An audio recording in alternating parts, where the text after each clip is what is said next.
বিজনবাড়ি দার্জিলিংয়ের অনেকটা নিচুতেই পাদদেশে অবস্থিত হলেও বেশ অফবিট জায়গাগুলোর মধ্যে একটা। তো কাজের উদ্দেশ্যে সেখানেই যাওয়ার জন্য বেরিয়ে পড়েছি সকাল সকাল। রাস্তাঘাট কিন্তু অনেক খারাপ। ঘুম থেকে যে রাস্তাটা বাঁ দিক দিয়ে যেতে হয় সেই রাস্তার কথাই বলছি। প্রচুরই বাজে রাস্তা, অফরোডিং কন্ডিশনের ভিতর দিয়ে আমরা যাচ্ছি। তো এই ব্রিজটাও বেশ ডেঞ্জারাস ব্রিজ ছিল। যাই হোক, তো আমরা পৌঁছে যাই এখন জামুনি বলে জায়গাটার নাম। ঠিক আছে, বিজনবাড়ি যাওয়ার একটু আগে। তো এখানে থাকার রিসর্টও আছে পাশে। এই যে শিবের স্ট্যাচু, তো ওইটা দেখার জন্যই আর চা খাবার জন্য আমরা দাঁড়িয়েছিলাম খানিক। তো যাই হোক, আবার বেরিয়ে পড়ি। পৌঁছতে পৌঁছতে সন্ধে হয়ে যায় বিজনবাড়ি। গিয়ে সোজা চলে যায় ইন্সপেকশন বাংলো। এটা একটা কুয়ো, যার ভিতরে কিন্তু কালারফুল অনেক মাছও আছে, যেটা দিনের বেলা দেখতে পাওয়া যায়। এই হচ্ছে ইন্সপেকশন বাংলোর সেই রুম। ছোট্ট বেশ, আর খুব সুন্দর। পাশে পার্কিংও আছে।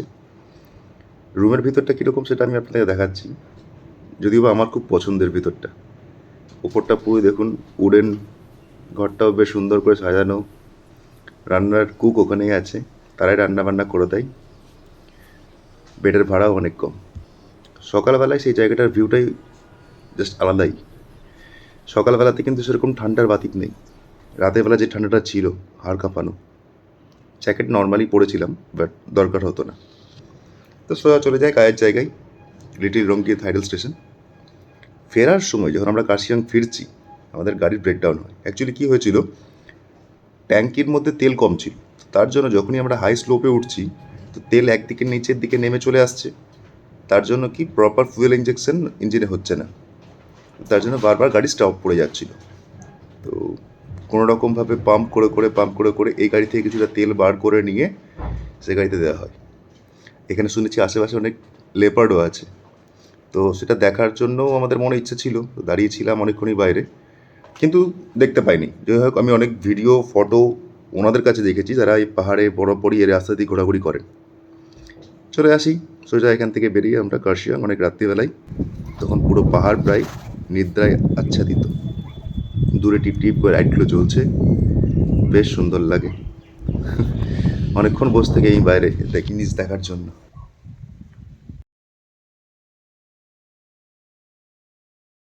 রাত্রেবেলায় অসংখ্য নিস্তব্ধতাকে সাক্ষী রেখে নিজেরা আড্ডা বাড্ডা মেরে এবার ঘুমানোর উদ্দেশ্যে এগিয়ে যাচ্ছিলাম।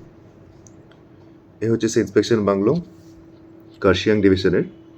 আচ্ছা, প্রথমেই বলে রাখি, যে কটা ইন্সপেকশন বাংলো আমি দেখাচ্ছি আপনাদেরকে, এর বুকিং প্রসিডিওর কিন্তু কিছু হয় না। আপনি কোনো অনলাইনে বুকিং করতে পারবেন না। আপনি যদি পারেন তো কোনো লোকালি যে WBCDCL অথরিটি আছে, তাদের কাছ থেকে আপনারা পারমিশন নিতে পারেন। তারা যদি অ্যালাউড করে দেয়, আপনারা স্টে করতে পারেন। 150 টাকা করে বেড ভাড়া। ফুডিং কস্ট আলাদা, নিজেদের মতো কিনে আনুন। কুক আছে, কুককে দিয়ে দিন, সঙ্গে একটুখানি চার্জ, ব্যাস।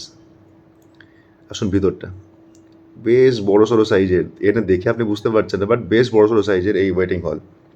আর ঠিক দু সাইডে লাগানো আছে কার্শিয়াং ডিভিশনের, মানে কার্শিয়াং শহরটার দুই সাইডের ভিউ। এই অপোজিট সাইডের যে ছবিটা দেখছেন, যখন আপনারা শিলিগুড়ি থেকে আসবেন, কার্শিয়াং ঢোকার মুখে এই ভিউটা আপনিও দেখতে পাবেন।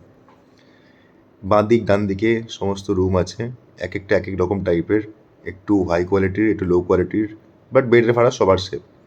তো যেরকম যেরকম অফিসাররা আসেন তাদের জন্য সেরকম সেরকম রুম অ্যালট করা হয়। এই এক একটা চেয়ার না, গেম অফ থ্রোনসের চেয়ারের সাইজ। দেখে ওরকম মনে হচ্ছে, বেশ বড় সড়ো। ওইদিকেই ছিল কিচেন, এই আমাদের রুম। 4টে বেড এখানে আছে, আমরা ছিলাম 5।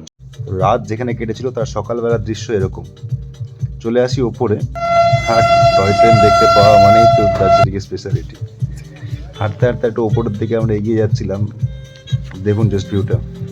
যদি ওয়েদার ভালো থাকে আর আপনার যদি কপাল ভালো থাকে, আপনি যে কোনো জায়গায় দাঁড়িয়ে, কার্শিয়াং হোক, দার্জিলিং হোক, যেখানে খুশি দাঁড়িয়ে আপনি কাঞ্চনজঙ্ঘা দেখতে পাবেন। আর সেই মনোরম দৃশ্য। তাই একটু দার্জিলিং অব্দি ঘুরতে চলেই গেছিলাম, তারপরে নেই যাওয়া যাবে কাজে। দার্জিলিং স্টেশনের সামনে থেকে এত সুন্দর যে পরিষ্কার স্বচ্ছ একটা ভিউ, মানে জুড়ি মেলা ভার। তো দাঁড়িয়ে থেকে খানিকক্ষণ দেখে চাটা খেয়ে আমরা বেরিয়ে পড়লাম আমাদের জায়গার উদ্দেশ্যে। জায়গাটা সত্যি অদ্ভুত এক জায়গা ভাই। যেতে যেতে আমরা 4টে বাড়ি নিয়ে একটা গ্রাম দেখতে পাই। 4টে বাড়ি নিয়ে থাকার অবস্থা খুব একটা ভালো বলবো না।